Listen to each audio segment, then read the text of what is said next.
Okay, hello guys, Ribbit Ribbit, cEDH for frogs here, covering Magda, Brazen Outlaw. Dwarf Stax, essentially. You can combo off, you're not going to combo 9 times out of 10, most of the time you're just going to slam Possess Portal, ask your opponents, do you have an answer? They say no, you say thank you, and you win. You can go for other stuff, and we can get into that as we go along. So, you start off just dropping 1 mana Dwarfs. I say Dork because every Dwarf is a Llanowar Elf, for any color, even though you're in mono red, because they tap, and you get a treasure. Insane ability. Just insane. Turning all these bad cards into good cards. It's great. Then you find ways to tap those dwarves other than attacking, because trading your dwarf off to a 2-2 or a 2-1, Timnas are out, you don't really want to. Dwarven Blood Boiler is insane. Tap an untapped dwarf you control, give target creature, 2 and 0 at end of turn. Very, very good. Prophetic Ravings, Springleaf Drum, Paradise Mantle, all also good ways to tap down dwarves. Tanglewire is another really good one that lets you take advantage of playing these Stax pieces. You tap down dwarves, making treasures. Your opponents tap down lands and other stuff that actually matters, and they fall behind. So let's get into some of the Stax pieces you run. Trinisphere, for obvious reasons. It just hoses every deck that isn't ready for it. Adnor's decks can't play through it. Storm decks can't play through it. Stax decks don't even like it because they're already limiting their own resources. It's actually insane, and you just don't care. You just make treasures and hit people and tap stuff and pull stuff out of the deck. Tanglewire, I already discussed, puts people behind, puts you ahead. Static Orb. This one's weird because you can't tap your dwarves as much, but it's still good because you can just make tap treasures and not care. It's fine.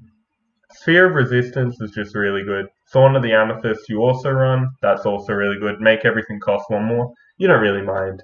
You're happy to pay more. It's fine. You're not doing anything anyway. You're dumping your hand, drawing 1 card per turn, and then hoping you can pull something out of your deck. Our enchantment stacks, we've got Blood Moon and Price of Glory, turning off non-basic hate. Counterspell hate. Magus of the Moon is more non-basic land hate. Very good. Self-explanatory. Price of Glory means people can't really interact with your combos without getting heavily punished. What are you grabbing with Magda? If you grab Possess Portal and Nullstone Gargoyle, you've probably won the game.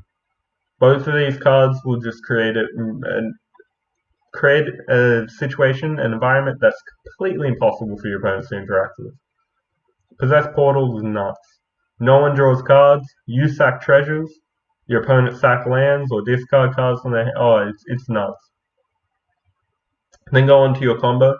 You have an Artifact Dwarf, being Metallic Mimic or Universal Automation, and a Clock of Omens. Tap Clock of Omens and Metallic Mimic, creating a treasure from Magda, targeting Metallic Mimic to untap. You untap Metallic Mimic, then you tap Metallic Mimic and the treasure, creating a treasure, untapping Metallic Mimic. Then you tap Metallic Mimic and the new treasure. You repeat this to create infinite treasures, using that to pull out every artifact and every dragon from your deck. You're not actually running many dragons at all. I think I have Steel Hellkite in the deck, and that's it. Hellkite Tyrant as well. Yep, a lot of Hellkites. That's it. You're just going to pull out artifacts and make it impossible for your opponents to play. Staff of Domination Metalworker is another option. So you tap Metalworker, revealing 3 artifacts, then untap him, then tap him, repeat, to create 2 mana each time, or 1 mana each time. 2 mana each time. Pretty nuts. Then you pump that into a Walking Ballista, you win the game. Dockside Cloudstone Curio is your third combo. You tutor out Cloudstone Curio, you play a Dockside, you return a creature. You may have to make 4 mana, I believe. Yeah, 4 treasures off Dockside if you're bouncing a 1 mana Dork. No, 6. 6. Ignore me. So it's 2, you cast Dockside. You make 6. Dockside returns the Dork. You play the Dork. Returning Dockside, you play Dockside. No, it's 4. I was correct the first time. 4 it is. 4 is the magic Dockside number for this deck with 1 mana. Then you pump it into a Walking Blister. I'm incredibly bad at maths. Then that's Magda. Very fun, insane deck.